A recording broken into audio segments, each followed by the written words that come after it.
What if everything you believe about your limits is a lie? What if the voice in your head that says, "I'm tired, I'm not good enough," or "I can't do this," is actually stopping you long before your body ever would? Imagine discovering that you've been living at only a fraction of your true potential your entire life. According to David Goggins, most people quit at around 40% of what they're truly capable of. The remaining 60% is locked behind pain, discomfort, fear, and excuses.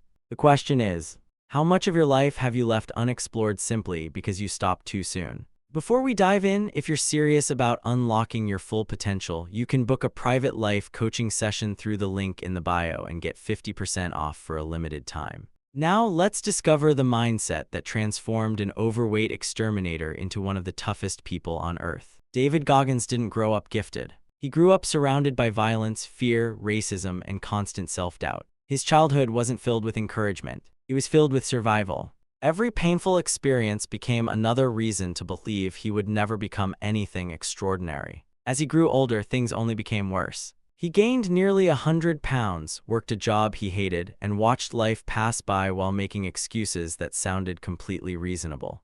One day he looked in the mirror and realized the biggest obstacle wasn't his circumstances. It was himself.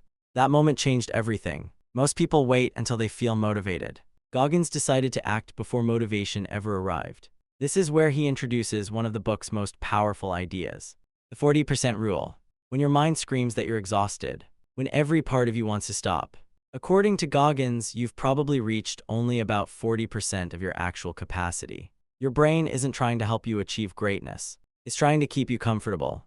Comfort keeps you alive, but comfort rarely helps you grow. Every time you push slightly beyond the point where you normally quit, your mind learns something incredible. You survived, and suddenly your limits begin moving. But pushing through pain once isn't enough. Real transformation comes from doing difficult things repeatedly. That's why Goggins believes suffering isn't your enemy.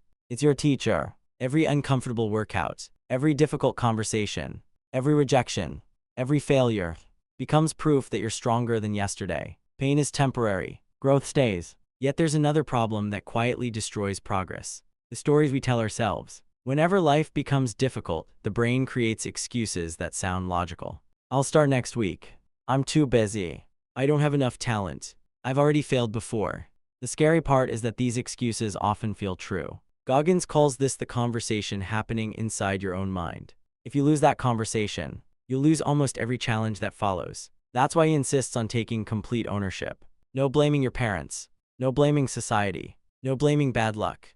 Ownership is painful, but it's also freedom. Because the moment everything becomes your responsibility, everything becomes changeable. To help himself stay accountable, Goggins created something he calls the accountability mirror. Every morning, he looked directly into the mirror, not to admire himself, to confront himself. He wrote uncomfortable truths on sticky notes: weaknesses, goals, promises, things he could no longer hide from.